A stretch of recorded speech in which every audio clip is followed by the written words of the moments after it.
表达对政府进口越南蚵仔相关政策不满。台南蚵农驶着牌啊，伫安平渔港表达抗议，因为咱市外海蚵坪大约有9000多坪，年产量4500吨左右。1月到2月开始进入盛产期，但现在煞停下手边的工课，来到渔会头前，揪起白布条来表达因的不满。因为咱这蚵仔哦是暂时大收成啦。暂时这个因讲的，阮咧讲的是讲因走私的啦，越南走，也是按对大陆走过越南，越南较进口入来安尼啦。因讲越南袂使进口的啦。口感跟台湾的差别？就软软的，然后比较没有口感，不会像台湾的蚵仔吃起来很 Q 弹这样子。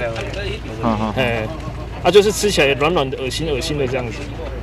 对，味道有差，味道是有差，因为台湾毕竟养在外海，很轻很破呢。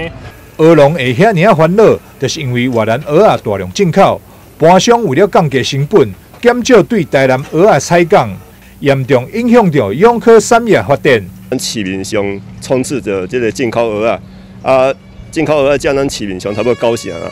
按遮饲蚵仔要收成，结果毋茫讲。年要到啊，会当有一个好收成，会当有一个好计数。但是市面上的蚵仔对啊，吼遐侪拢进口蚵仔，所以地主就讲因蚵仔无人要收啦吼。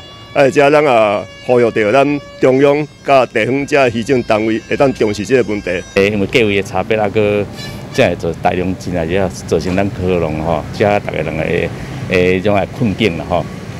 伫这个部分的吼，伫咱台顶湾理事长讲爱甲顶管反映。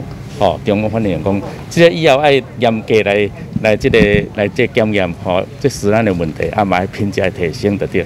所以这个部分，阮会甲伫阮农业局、阮市政府遮，阮一定甲中央农委会来反映这件问题。农业局短期内将会辅导蚵农申请生产产地标示，并会配合推广活动，让消费者认清采购是台南的蚵仔。长期上将会结合中央甲地方资源，辅导在地渔会，提升蚵仔产业竞争力。拍出台南蚵仔口碑。台南新闻赵秀伟采访报道。